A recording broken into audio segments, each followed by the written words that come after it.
it's so nice to see everyone. Welcome to those of you that I recognize and that I don't.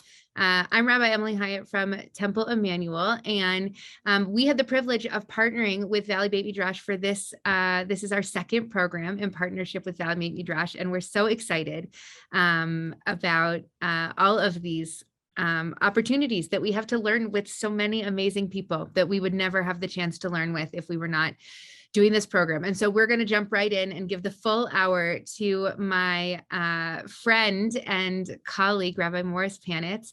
We were in a fellowship together in rabbinical school. And so it is such a pleasure to get to learn from him today. There's nothing better than getting to reconnect with old friends and have that opportunity.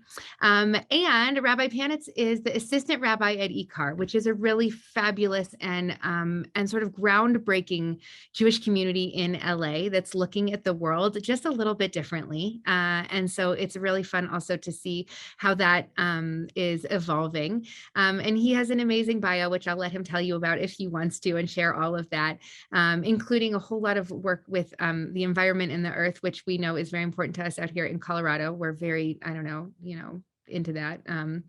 And into seeing how we can combine our Jewish tradition with our love of the land and how all of those things go together.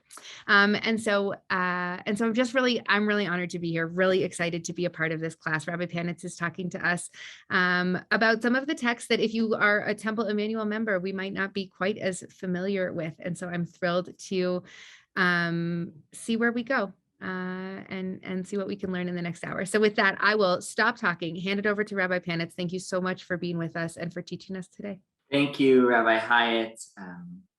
Lovely to see you again. Lovely to learn together. And really a big thank you to Rav Shmuley and to Pam for organizing this and for all the incredible work that you're doing. Really, in an expanded geography. And of course, meeting with you all in this virtual space is really a gift. As Rabbi Hyatt mentioned, prior to becoming a rabbi, I spent 6 years in the world of Jewish environmental education. I worked at Pearlstone and Isabella Friedman and some non-Jewish farms as well, and have really long found inspiration and wisdom in Rav Shmuley in your writing on this topic and in your work and advocacy on animal rights and what it means to be in healthy, sustainable relationship with the earth. So really thank you, Rav Shmuley, for all you do, the thought leadership, the advocacy, the teaching of Torah, the happy birthday wishes on Facebook, and more. With that said, we're not really going to talk at all about farming or agriculture or environmental sustainability today.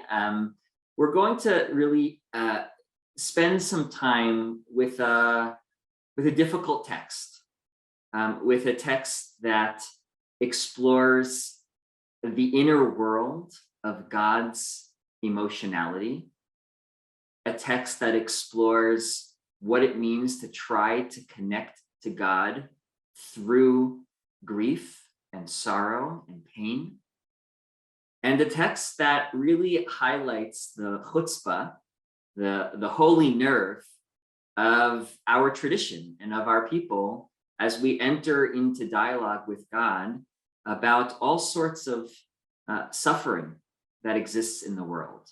So I'm gonna locate first the text that we're going to learn from, and then I'm going to highlight a couple of theological assumptions that I think are inherent to the text that will help us unpack these words as we encounter them. So first, let me tell you that the text we'll be learning today comes from Eicha Rabbah, Lamentations Rabbah, which is a Talmudic era midrash on the book of Lamentations.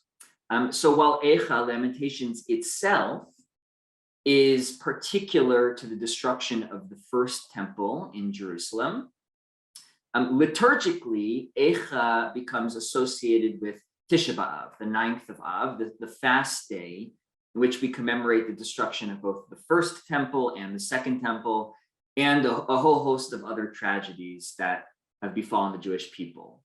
So Eicha Rabbah, this work of commentary that we'll study from today, is compiled in Israel maybe 400 or 500 years after the destruction of the Second Temple. So while the memory of the destruction and suffering is in some ways increasingly distant in the mind of the author of this text, I hope you'll see that the pain is still quite real and quite present.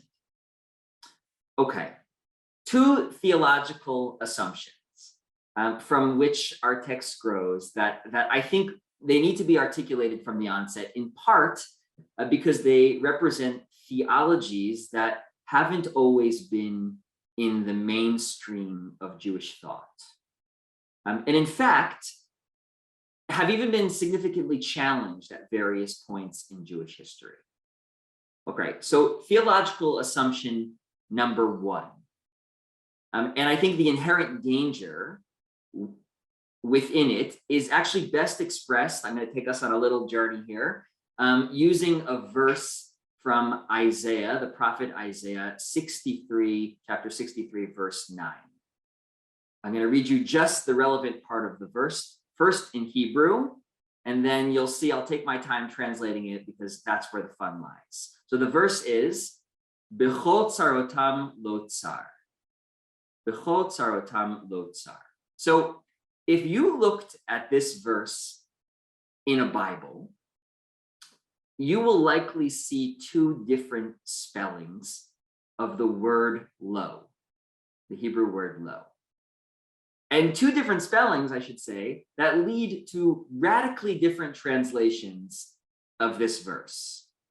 All right, so when spelled with an aleph, lamed aleph, lo means no, and in this case is implying the negative, right? Rendering the following translation of this verse.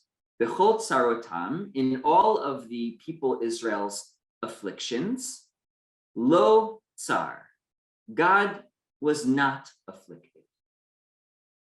That's option number 1. But option number 2, which again appears if you look at a Tanakh and you see this verse in Isaiah, you'll see both spellings there, spells lo with a vav, lamed vav. So listen to how different the translation is if we use the lamed vav spelling. B'chol tsarotam, in all of the people Israel's afflictions, lo tsar, God was afflicted. Lo, the preposition meaning to God, right? The affliction was to God as well. All right, so radically different translations based on the difference between an aleph and a vav. And this could take us like a bit afield into the realm of what's known as kri and kativ, how something is read versus how it's written in the text. And we're not going to fully go there. I just want to say for now that, while we might not know the original spelling of this word, but I hope that you'll see the broad theological differences that emerge from these 2 options. Right? And these are differences that actually define some of the seismic shifts in Jewish theology over time. Listen to some of the questions that can emerge from these 2 readings. Does God feel our pain? Does God have an emotional life that we humans can relate to? Or, right, as for example, Maimonides Rambam would say, no, we necessarily use human language to describe God. That's the language we have available to us, but it's all fundamentally inaccurate because, in fact, God doesn't have emotions. God doesn't even change at all, right? If God was one way initially and then another way subsequently, that would, according to Rambam, imply an imperfection in God that's simply off the table. It's not true. Okay, but for today, for our reading of Eicha Rabbah, for this text that I brought, I'm going to ask us just for today to put Rambam to the side. Okay, because our text, I think, fully embraces the notion of a feeling God, of a vulnerable God. And I'd like to suggest that this image of God creates an opening for the human-divine relationship. Okay, so B'chol tzarotam lo tsar, in all of Israel's afflictions, God was afflicted. That's the mode of reading I'm going to ask us to apply to Eicha Rabbah today. That's theological assumption number one. Always beware of the rabbinic preamble. It's always lengthy. Okay. Number two, theological assumption number two. And this one I'll just say more straightforwardly. God welcomes all of our emotions. There's nothing that lives in the human heart that's off limits in our relationship with God. Anger, disappointment, heartbreak, pointing a finger, accusations. God understands that a full relationship with human beings necessitates our ability to leave nothing unsaid. So that's assumption number two that I think is important to unlocking this text.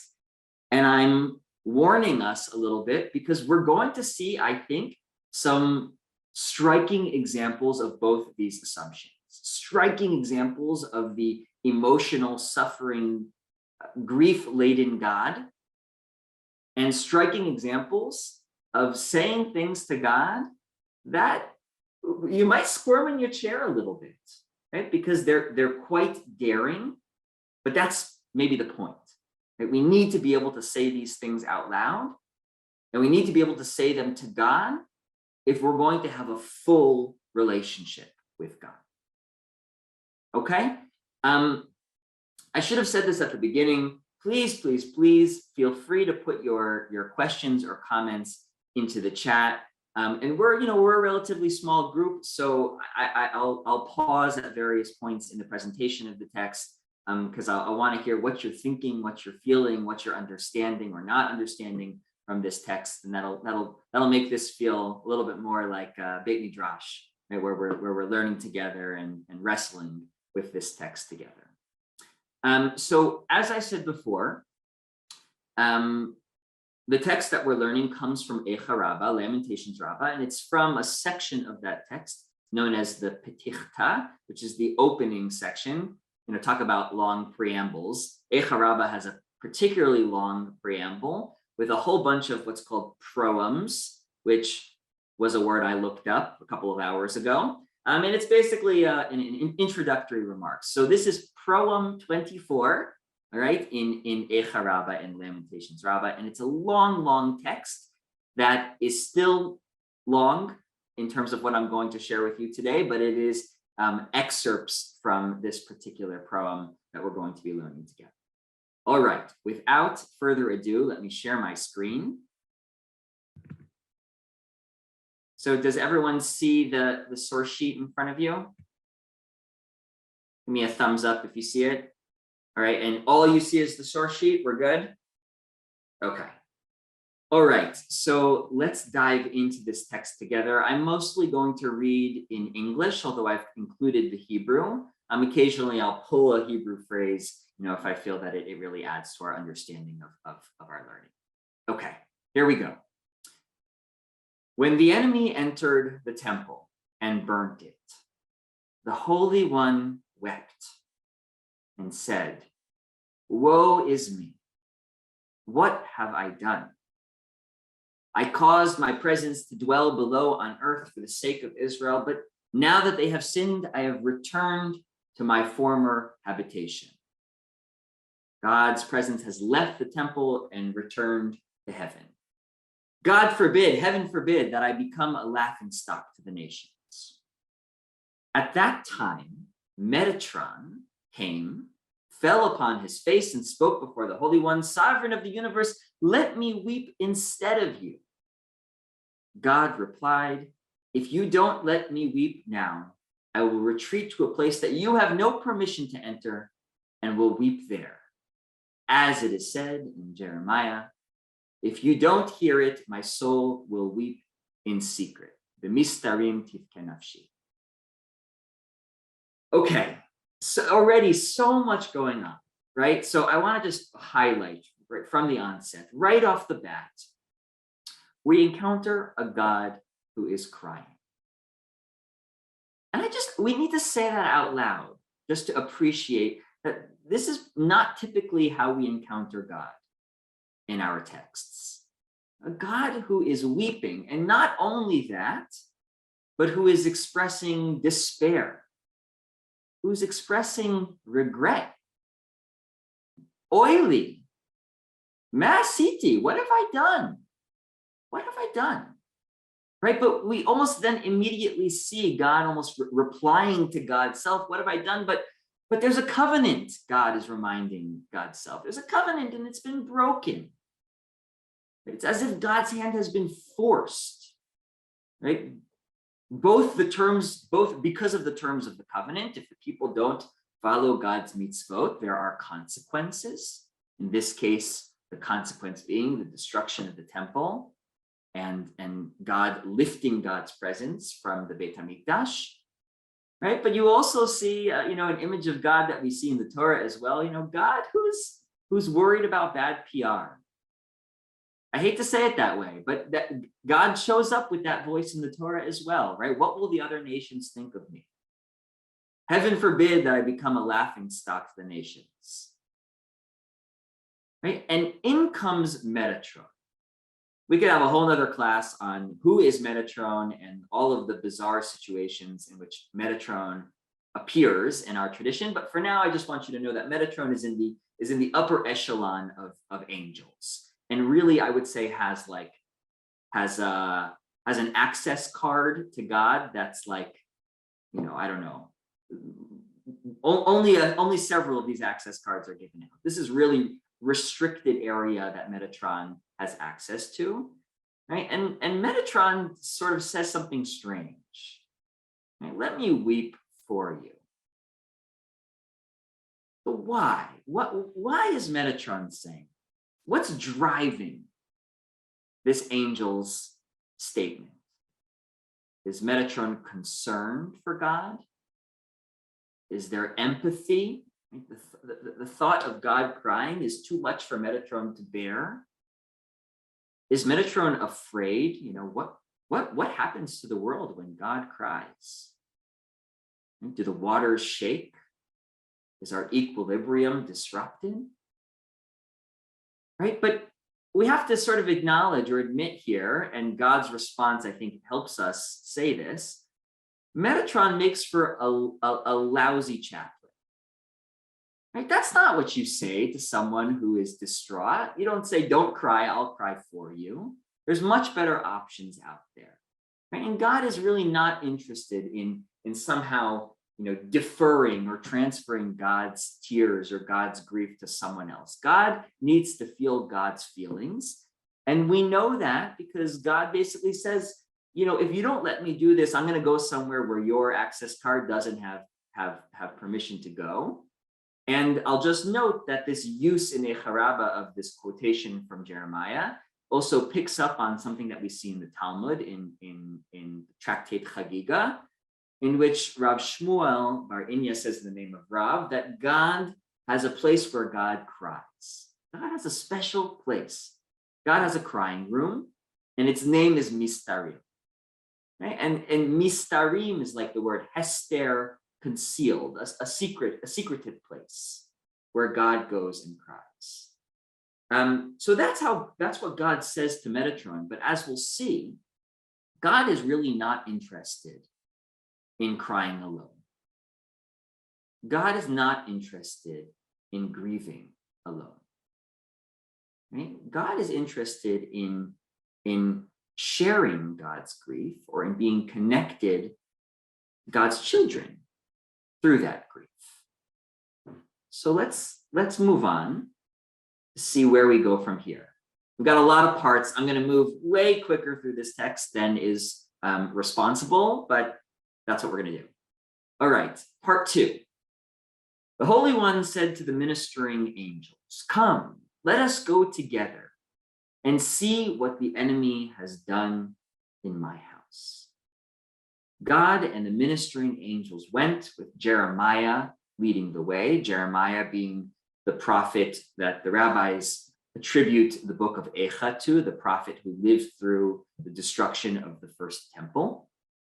So when the Holy One saw the temple, God said, "Certainly this is my house, and this is my resting place, into which enemies have come, and they have done with it whatever they wished." At that moment, God wept and said, "Woe is me for my house. My children, where are you? My priests, where are you? My lovers, where are you? What shall I do with you? Seeing that I warned you, but you did not repent, I am now like a man who had only one son for whom he prepared a chuppah, a wedding canopy, but he died under it." This is a difficult text, heavy text, right? Lest we think that God's grief will only unfold here in private, God decides to see the destruction firsthand. Lest we think that in times of suffering, this text, I think, is suggesting, God is distant. This midrash places God imminently present in the place of anguish. And the language here is so vivid. This image of a heartbroken God, a God who is weeping, who's looking through the empty courtyards of the temple, which once flourished and was filled with God's children, God's priests, God's lovers. The language of relationship is so strong and intimate here, right? And it's all gone. Right? And again, we sort of see God expressing this. Well, what was I supposed to do? I warned you, you didn't repent. But that feeling that God is expressing is sitting alongside this terrible grief that God is expressing. Right? It shouldn't have happened this way. They should have turned it all around. I'm heartbroken. I'm distraught that this is what's happened. How could this have happened? Right? There might be a temptation to say those are irreconcilable or contradictory remarks that can't exist in the same heart, but here they do, and they exist in the heart of God, and they exist in the words and the voice of God.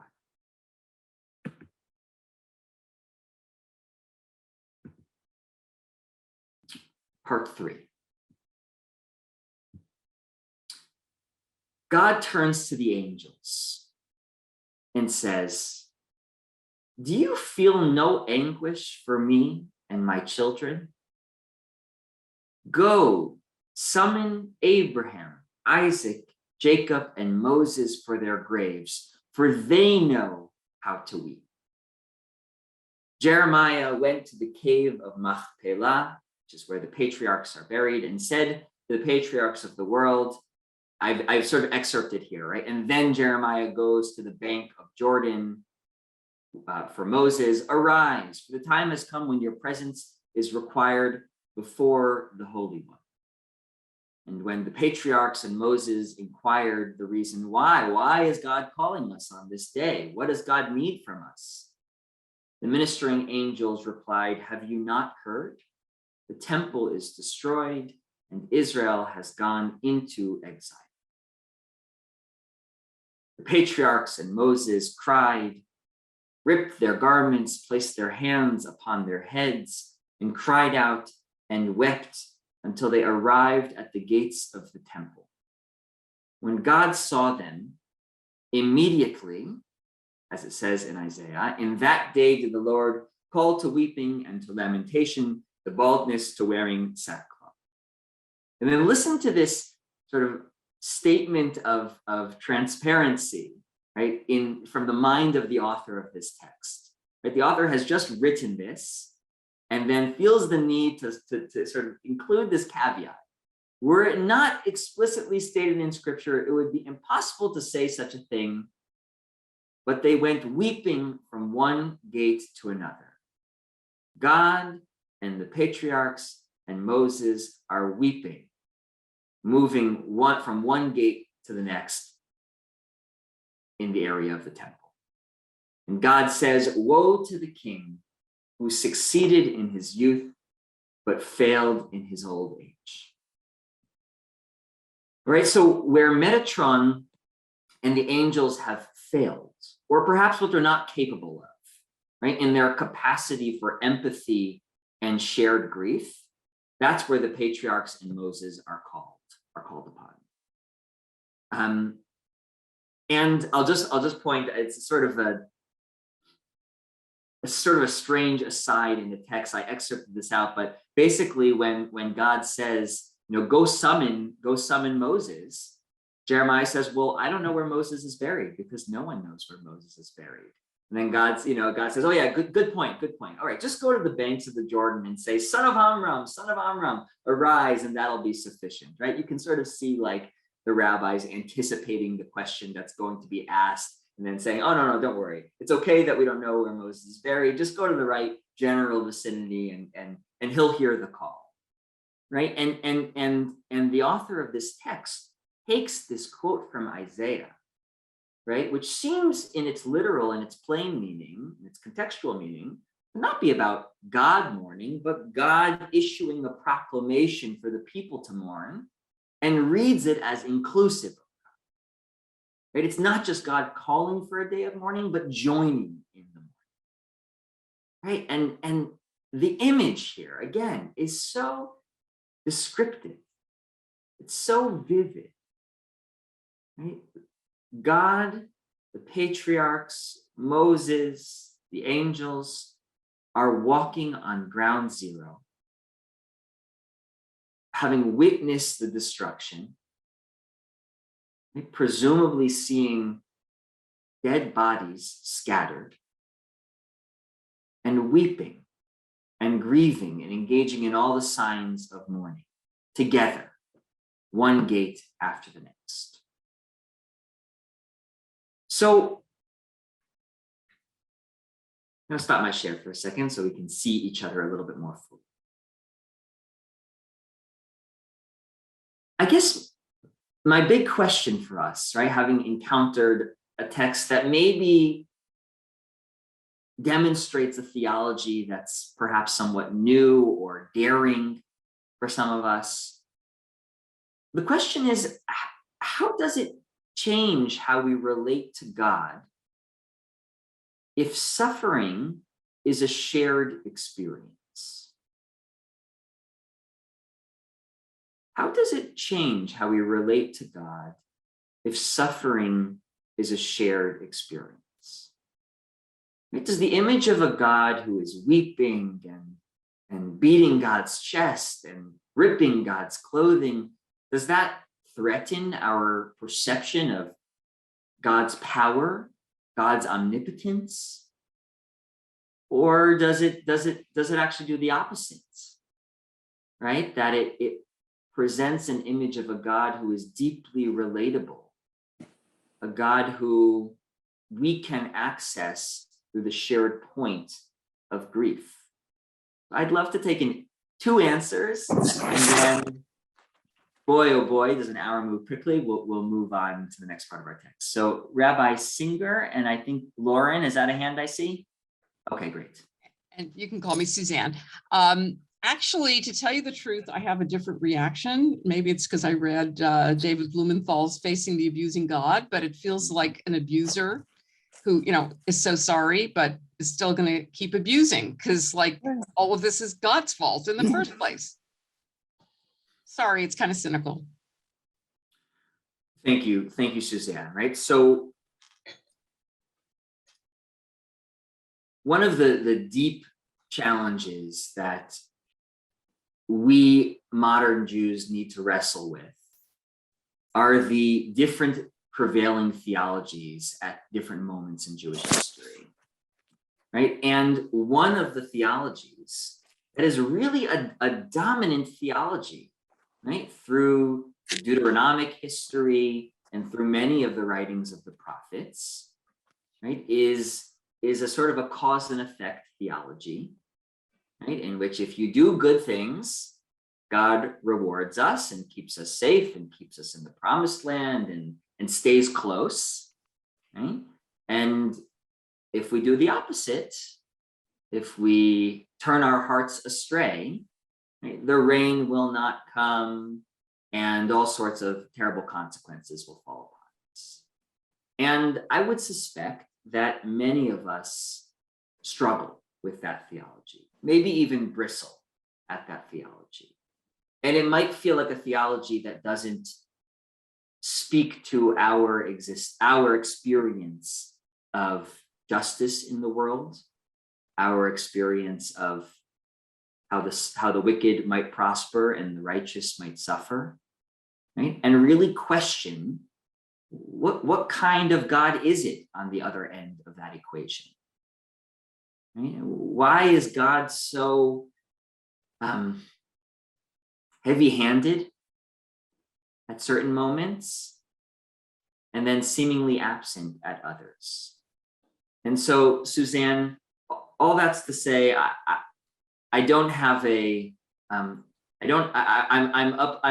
amplifying and uplifting your point and the question, and I don't have a sort of a simple response. I think there isn't a simple response to what you said here.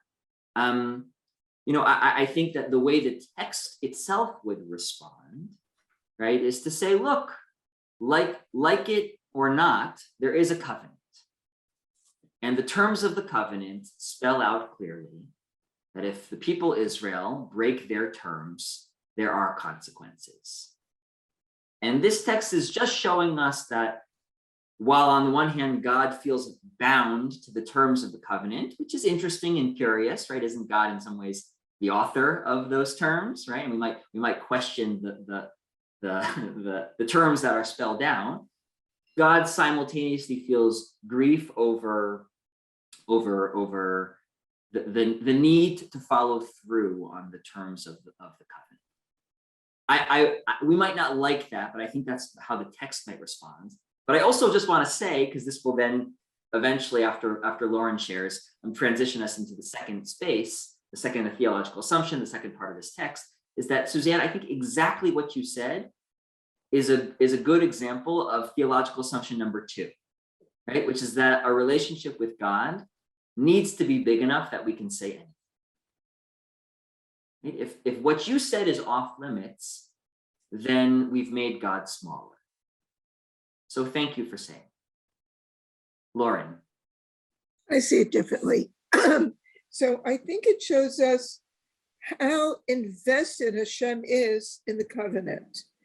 And all the, there's so many metaphors that talk about a cheating wife being the people of Israel and the dutiful husband waiting and being patient and finally saying, okay, enough.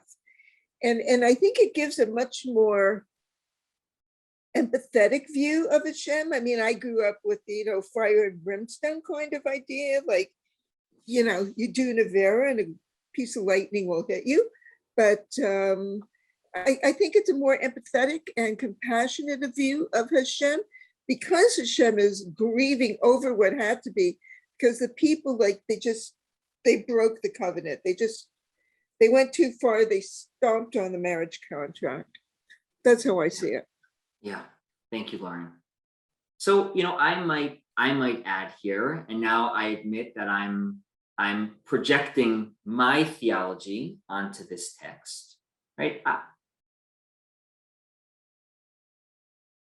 If we posit a vulnerable God, a God who perhaps doesn't have the power to prevent the Babylonians or the Romans, right, or anyone who wishes to do evil, doesn't have the power to stop those people in their tracks. Right? And that's a consequence of a system of free will by which humans in this world operate with. Right? Then God is not necessarily able to prevent these terrible tragedies from happening. But what God is able to offer is a presence to grieve with, a presence to cry with, a presence to say, how could this have happened with? And I recognize that there is a consequence to that theology. Right? That positions God differently than many of our classic texts do. Right? But it's a God who is Karov Adonai l'shvurei lev, God who is close to the brokenhearted, right? A God who we can find healing through by crying together with. And interestingly, I would say that this text, I think, does include that belief. And it also says that God needs us in order to fully grieve. Right? The angels weren't sufficient. Find me those humans, they know how to weep. That's who I need in this moment. And then we might say the same. God, we need you in this moment in order to grieve fully. Okay, now we're about to pivot, and I'm sort of, it's a somewhat jarring pivot, I think, because it moves us from this scene of maybe an empathetic God or a grieving God or a place of intersection in our relationship with God that has to do with this real vulnerable emotionality, to a slightly more common rabbinic image, which is God in the courtroom, right? All right, God, we've got some questions for you about how this could have happened. All right, so I'm going to take us, or Eicha Rabbah is going to take us into the courtroom, and we're going to see theological assumption number 2 tested, which is throw everything you've got at God. It's important to the relationship. So let me share my screen again. All right. Do we see part 4 here on the screen? Give me a thumbs up just to make sure. Okay, good. Okay. All right. Abraham spoke before God. Sovereign of the universe, why have you exiled my children and delivered them over to heathen nations who have put them to gruesome deaths and destroyed the temple, the place, Abraham says, where I offered my son Isaac as a burnt offering to you? God replied to Abraham, your children sinned and transgressed the whole of the Torah and the 22 letters in which it's composed. Okay, so we've seen this, right? Abraham is saying, how could you have done this? And God gives the answer that God sort of replied to God's self with earlier in the text. Oi, how could this have happened? How could such terrible tragedy befall the people? But they broke the covenant, they violated the Torah, right? So God is now vocalizing that answer in response to Abraham, right? But Abraham, that's not good enough for Abraham, right? God's word that the people violated the Torah, that's okay, but that doesn't hold up in the court of law, is essentially what Abraham is saying, right? So Abraham replies, let the Torah come and testify against them, right? So imagine the scene. In strolls the Torah, right, to this courtroom. And Abraham says to the Torah on the witness stand, my daughter, are you going to testify against Israel that they broke your commandments? Have you no shame? Remember the day when God offered you to every nation, but they refused to accept you until my children came to Mount Sinai, accepted you and honored you. And now you come to testify against them in their day of trouble? When the Torah heard this, she stood aside and gave no testimony at all against them. Okay, so Abraham is citing here a midrash from Sifrei, from the commentary on Deuteronomy, that God essentially offers the Torah to all the nations of the earth, and none of them are willing to take it on until eventually God gets to the Israelites and they say, Na'aseh v'nishma, right? We're in.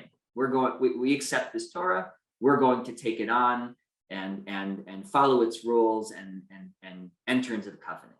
right? So Abraham is reminding the Torah of that experience of being spurned, right, by all of the other nations, and said, you go way back with these people. Doesn't that count for anything? Doesn't the circumstances in which you entered into a relationship matter? Think about the whole history before you testify, right? So the Torah stands aside. That is sufficiently convincing for the Torah. And then God says, okay, well, I've got backup witnesses. I've got the 22 letters of the alphabet. Let them come and testify against Israel. So I've excerpted this, but the full text gives an example of Aleph, Bet, and Gimel, right? But I just gave you one taste of it. So the Aleph comes forward and Abraham says something to it. And then the Bet comes forward to testify against Israel. And Abraham says to the Bet, letter Bet, my daughter, you come to testify against my children who were zealous about the Torah, of which you are the first letter, as it's written, Bereshit bara Elokim. In the beginning, God created. And the Bet immediately stood aside and gave no testimony against them. And then the Gimel comes up, and Abraham says, really, Gimel?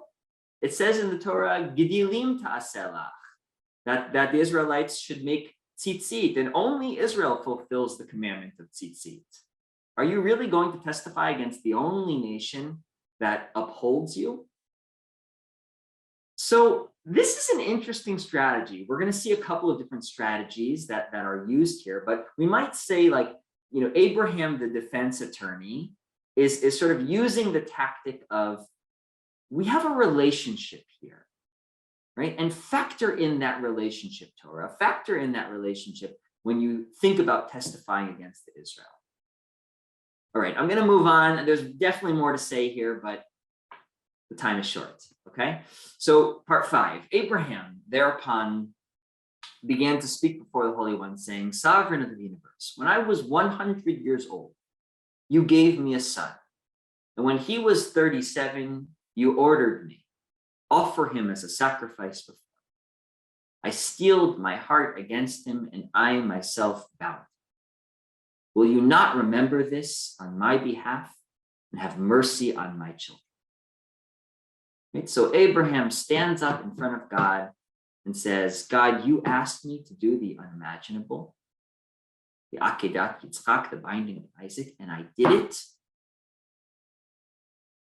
Factor that in.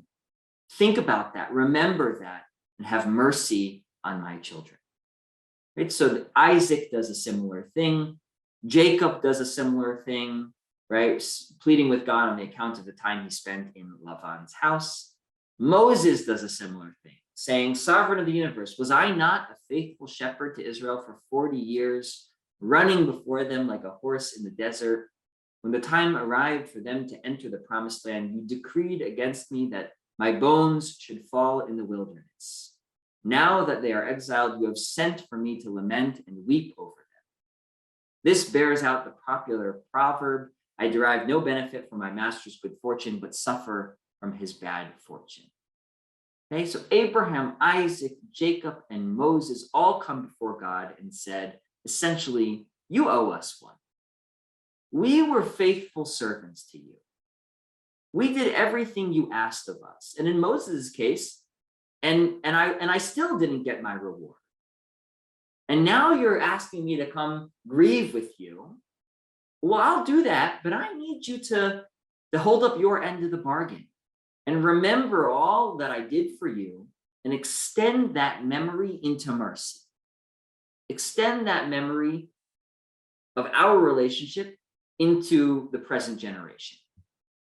And I want to say this is a tactic that we actually see come up a lot in our prayer book and in rabbinic literature, right? And in the Torah itself. I mean, Moses it almost says these words verbatim after the sin of the golden calf, where Moses says to God, remember Abraham, Isaac, and Jacob, right? Remember that you swore to them and said that you would make their offspring as numerous as the stars of the heavens. Don't wipe them out. Right? In the Amidah, in the prayers, in the standing prayer, right? We say, Zocher chaste avot and many of us add v'imahot, right? We ask that God remember the loving deeds of our ancestors. There's a whole section of the Musaf Amida on Rosh Hashanah called Zichronot, in which we are asking God to remember the merits of our ancestors on our behalf. Right? So in this courtroom scene, essentially the same thing is happening. Now, we're going to skip part 6, although it's quite striking. I'll just summarize by saying the different argument that's brought in part 6 is that essentially Moses quotes God's Torah against God. Right? Moses says, God, in the Torah, you said that a mother animal and her calf should not be killed in the same day. How much more so is that true of your human children who are being killed by the Babylonians, mother and child alike in the same day? God, uphold your Torah. Uphold your Torah in this moment as well. Right? There's something so daring about quoting Torah back at God, right? And saying, God, you be better than this.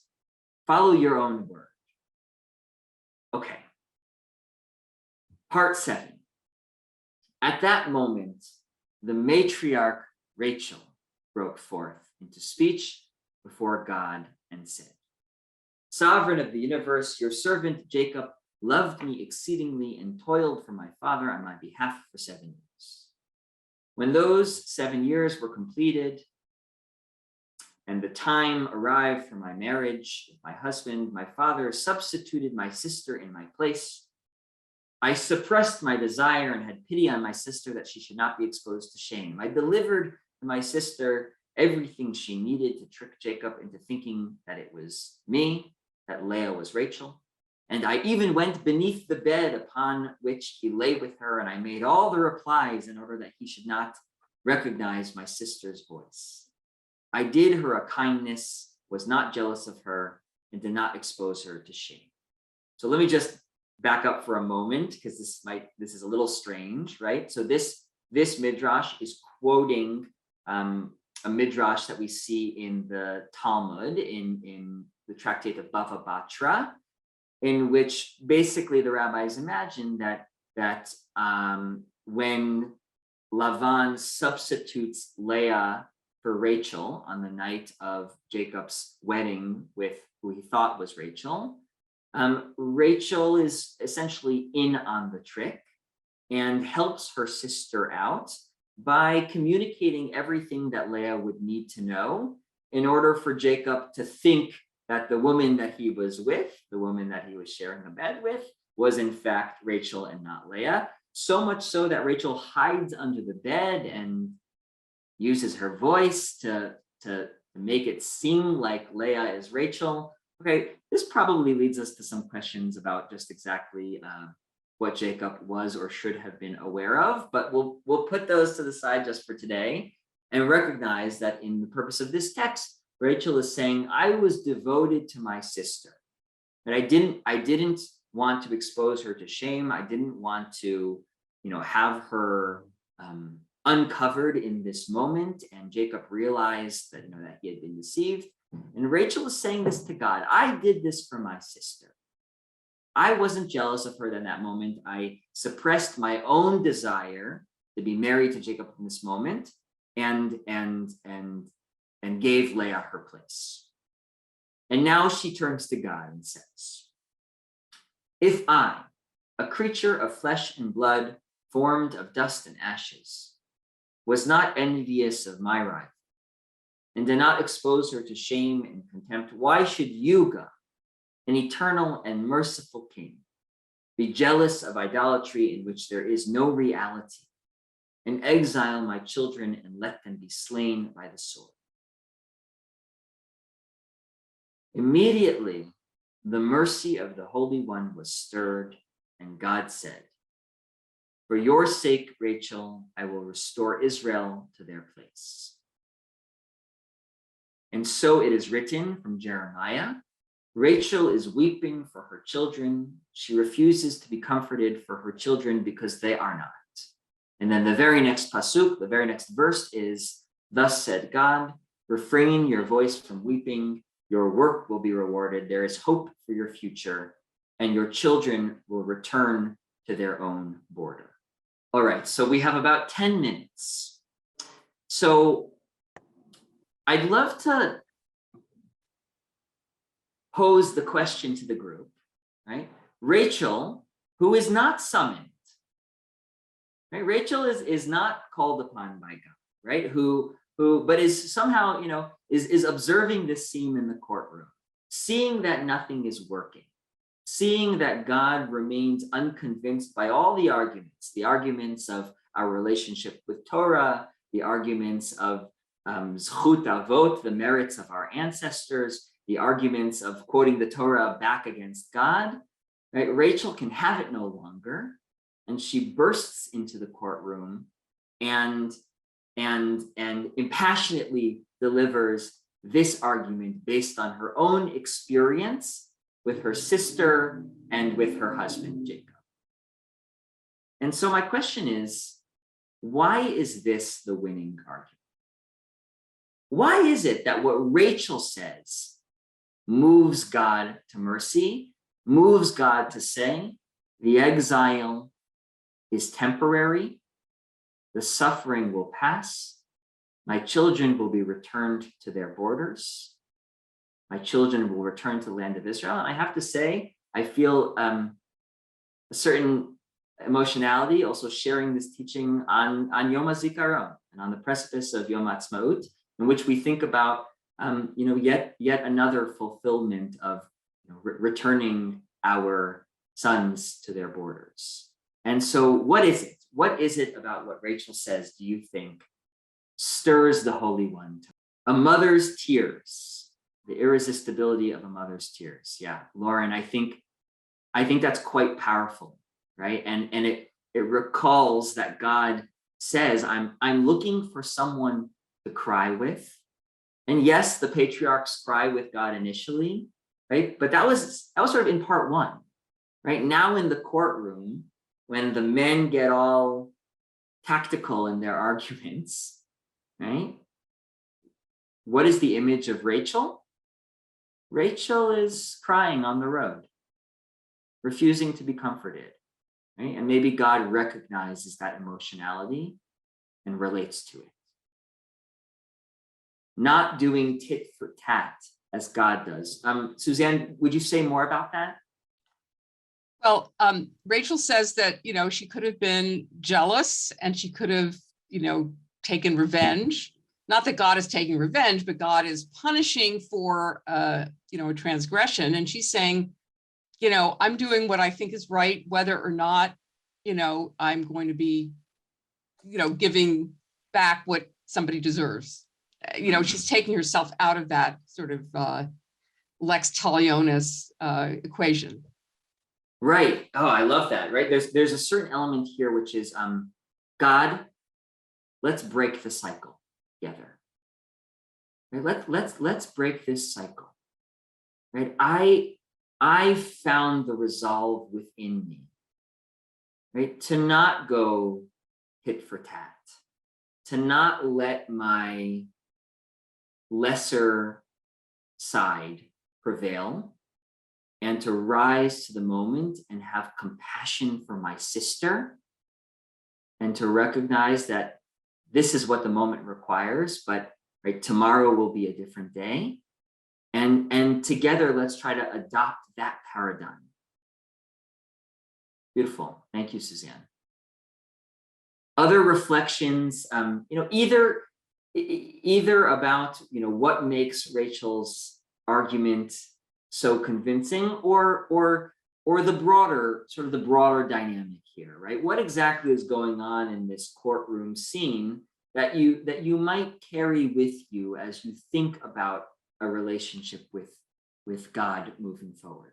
Where I get mixed up is the concept of, is it that bad things happened because of free will and God couldn't stop it, and so he's weeping with us? Or is it more of the courtroom where, well, they deserved it, convinced me they didn't? it seems like in this one short PDF, we got both sides of God. Yeah. I don't, and I don't know the passage well enough to know what it is the Israelites supposedly did wrong. I see them as the victims here. So I like the first version, that God can't do everything. But I find it interesting that both of them were shown in one little paradigm. Well said, Joan, right? So quickly, just to answer, right, what the Israelites did, according to the text, and really according to Nach, right, to the prophets, is they violated the terms of the covenant. They worshipped other gods. They sacrificed on foreign altars. They broke the terms of the covenant. They violated enough mitzvot, enough commandments that God, the text says, brought forth the Babylonians as the arm of vengeance. Right. Again, we might bristle a little bit at that, but that is the plain meaning of the text. But I think your broader point here is so striking, right? In this one short text, we have two different modes, and there's a question, right? Are these modes compatible? Are they incompatible? Do they have areas of overlap, or are they completely distinct, right? In which one way of relating to God or God relating to us is through the shared experience of loss and grief and suffering, right? And then another way of relating to God is to say, God, we need more from you. We need different from you. We need you to adopt a different paradigm of relating to humanity than you might have once employed. And what I find so hopeful about this text is that God is receptive to that. I think that this text illustrates a God who is willing, who is wanting to grow. A God, as one of my teachers, Rabbi Artson, said, a God who is becoming, right? And there is something uncomfortable about that, right? And Rambam had this discomfort as well, right? Because if God is becoming, then we're left to be uncomfortable with ways that God might have been, right, in previous iterations. But if God is becoming, and God needs us in part to become the God that we need that God to be, then maybe this text shows us, here are some of the ways that we can try to do that. Here are some of the ways to be in a relationship of connection and of perpetual growth.